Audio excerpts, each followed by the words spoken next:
اور وہ کہتے ہیں اطاعت ہوگی۔ پھر جب وہ آپ کے پاس سے نکلتے ہیں تو ان میں سے ایک گروہ رات کو آپ کی بات کے خلاف مشورہ کرتا ہے، اور اللہ تعالیٰ لکھ رہا ہے جو وہ رات کو مشورے کرتے ہیں، چنانچہ آپ ان سے منہ موڑ لیں اور اللہ تعالیٰ پر توکل کریں، اور اللہ تعالیٰ ہی وکیل کافی ہے۔ تو کیا وہ قرآن مجید میں غور و فکر نہیں کرتے؟ اور اگر وہ غیر اللہ کے پاس سے ہوتا تو اس میں وہ یقیناً بہت زیادہ اختلاف پاتے، اور جب ان کے پاس امن یا خوف کا کوئی معاملہ آتا ہے تو اسے مشہور کر دیتے ہیں، اور اگر وہ اسے رسول تک یا اپنے میں سے حکم دینے والوں کی طرف لوٹاتے تو وہ لوگ ضرور جان لیتے اس کو جو ان میں سے اس کا اصل مطلب نکالتے ہیں، اور اگر تم پر اللہ تعالیٰ کا فضل اور اس کی رحمت نہ ہوتی تو بہت ہی کم لوگوں کے سوا تم سب شیطان کے پیچھے لگ جاتے۔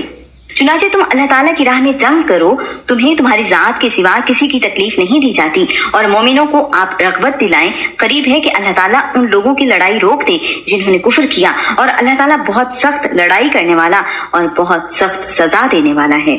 جو شخص سفارش کرے گا اچھی سفارش تو اس کے لیے بھی اس میں ایک حصہ ہوگا، اور جو کوئی سفارش کرے گا بری سفارش اس کے لیے اس میں سے ایک حصہ ہوگا، اور اللہ تعالیٰ ہمیشہ سے ہر چیز پر نگہبان ہے۔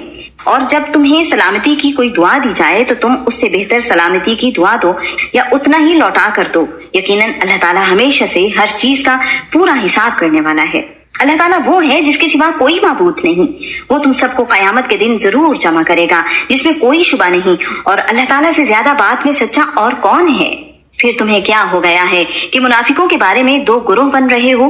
حالانکہ اللہ تعالیٰ نے اس وجہ سے جو انہوں نے کمایا انہیں اوندھا کر دیا ہے۔ کیا تم چاہتے ہو کہ انہیں ہدایت دو جنہیں اللہ تعالیٰ نے گمراہ کیا ہے؟